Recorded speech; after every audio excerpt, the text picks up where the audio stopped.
Hey, it's time for another Punk Uncle product review, and today we've got a very special one. We're going to do a long-term review of my bike, the 2020 Ibis Ripmo AF.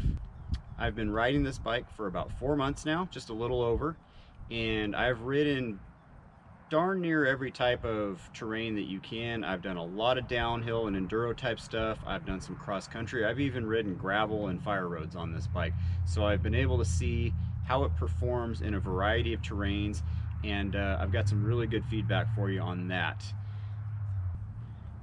This bike is basically one of the hottest, most talked about mountain bikes to come out in the past year, so I was really excited to get my hands on it.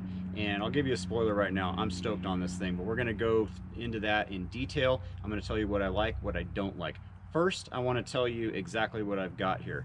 I bought the GX build, so it still came with the same DVO suspension as the NX or any of the other build kits. The differences are obviously the GX drivetrain.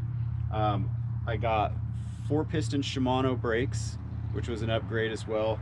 Went to the bike yoke dropper, and then we had an Ibis carbon handlebar and an Ibis stem that came with it that was an upgrade from the lower level builds. The only other upgrade I made was I ordered it with Ibis's carbon rims, which was an $800 upgrade and something that I thought would be well worth it, and we'll talk about that more in just a minute as well.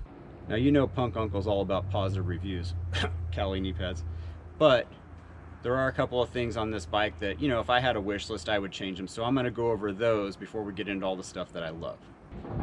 The biggest gripe that I've got would probably be the durability of the paint. I have got a bunch of chips. I mean, like, you can look down here, the back of the seat tube, the mounting point for the linkage there, all through back there. But even on the main parts of the frame, you know, I've got some chips.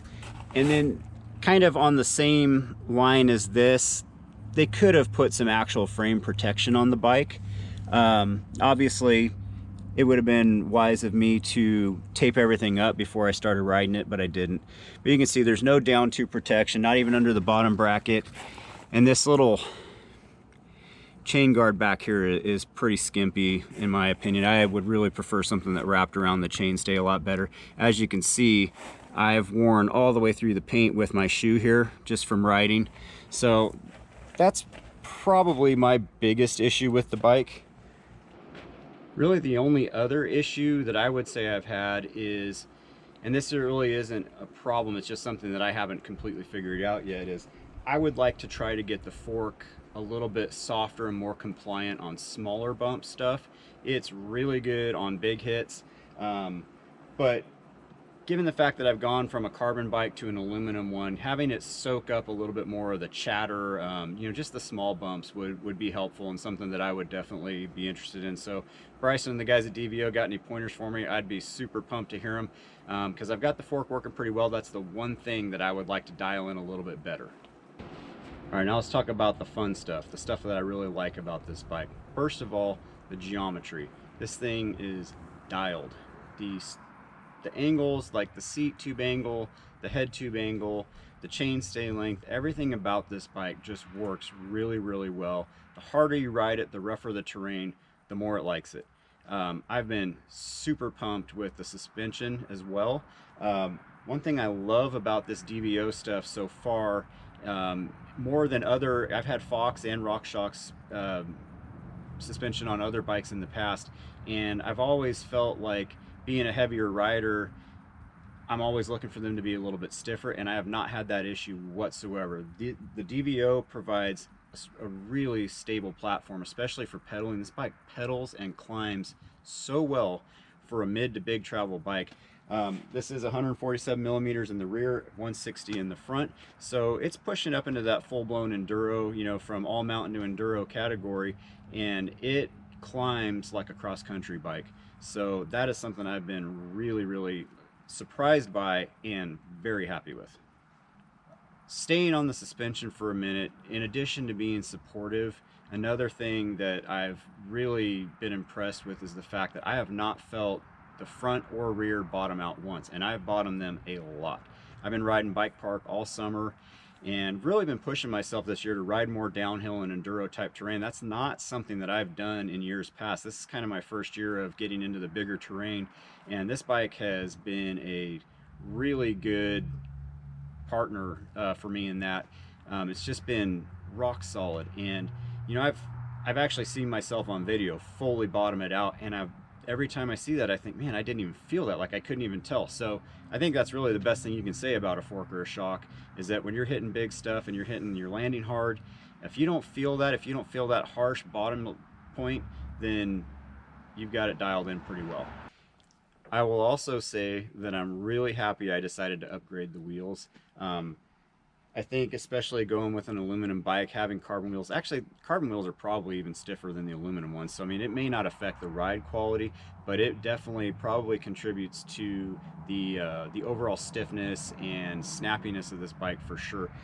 I live on the West Coast, and I ride rocks most of the time. I live in the foothills of the Sierras and ride in the foothills and the mountains constantly, and it's just rocky everywhere. These rims have a bunch of scrapes and scratches on them. They've been drug over rocks a lot, and they've held up beautifully, super strong. They've stayed true the entire time.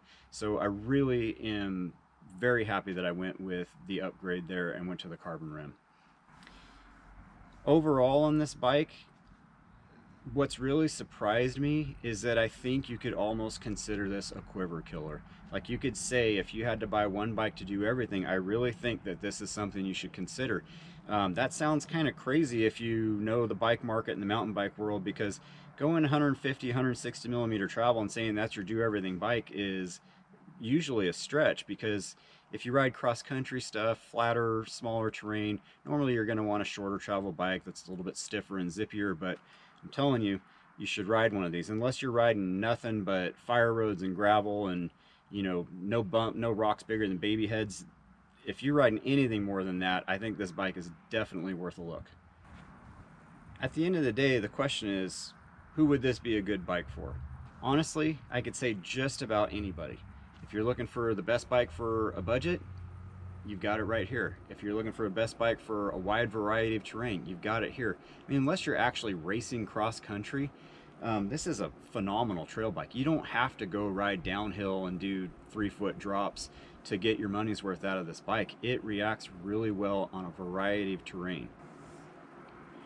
From a buyer's guide standpoint, and this is something that I've kind of learned as I've spent time with this bike, if I had to do it again, I would do things a little bit differently. When I say that, what I mean is the way I would order the bike. I would definitely get the carbon rims again, without question. I am 100% sold on that choice and very happy. What I would do differently is I would just go with the standard NX build. So the base $29.99 model is where I would start, because you still have the same suspension, you've got the same frame. With the carbon wheels, you're basically set up. NX drivetrain, sure, it's a little bit heavier than GX, but what I like is that for the amount of money you save there, you can go ahead and swap it out to GX or XT, whatever you want, you know, 6 months, a year down the road. And then what you can do from there is customize the cockpit. And what really kind of changed my mind on buying one of the higher level builds versus the base is that I got those Ibis carbon handlebars, and they were beautiful, but I just could not deal with the shape of them. They just didn't work for me, and I ended up swapping them out within a month of having the bike. So that almost felt like money wasted, but you know, live and learn. So having the better brakes and everything, that's really nice, the nicer dropper, but that's all stuff, they're really not super expensive parts. So I think you'll find that if you just went with the $29.99 NX build, you can customize all that stuff a little bit at a time and still have about the same dollar amount invested when you're done. So that's where I'd go, and that's the only thing I would do differently. Otherwise, you guys, this is a killer bike. It honestly blows my mind, the amount of just diversity that I can do with this and the value that it presents. Even the way I bought it, the amount of stuff I got, the level of bike I got for the money I did, it has been a godsend. I'm super stoked. I'm never been this happy with a bike probably in my life. The bottom line is, this is a phenomenal bike at a phenomenal price. I could not be happier with my choice. when I got this bike, my last bike, my 2017 Santa Cruz Hightower was my favorite bike that I'd ever owned, hands down. And I was honestly, even though I knew I wanted to go to new geometry and get the advantages of that, I was really hesitant to leave that bike because I was so comfortable on it. But after about a month of riding this one, I've never looked back, and I can honestly say this is one of the best investments I've ever made for cycling. So you've got my recommendation. Order the bike, go NX build with the carbon rims. If you're worried about the paint chipping, maybe consider the silver one, because I don't think it would be as much of an issue. I really like this orange color though. And if you live somewhere where it's, you know, you're riding chocolate cake all the time, you don't have to worry about it. But when it's rocky, it's something to consider. Just tape it up real well before you ride it. Don't be dumb like me and, you know, get it all protected before you take it out and thrash it. That's pretty much it, guys.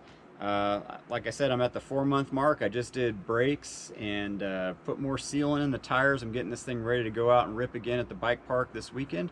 If you have any questions or anything you want to know about this bike, if you're considering it for yourself, hit me up in the comments, find me on Instagram. And if you enjoyed the video, I'd really appreciate if you'd click the like button, and even more importantly, subscribe to my channel. I need you guys on board. I've got tons more stuff coming. I don't want you to miss out. So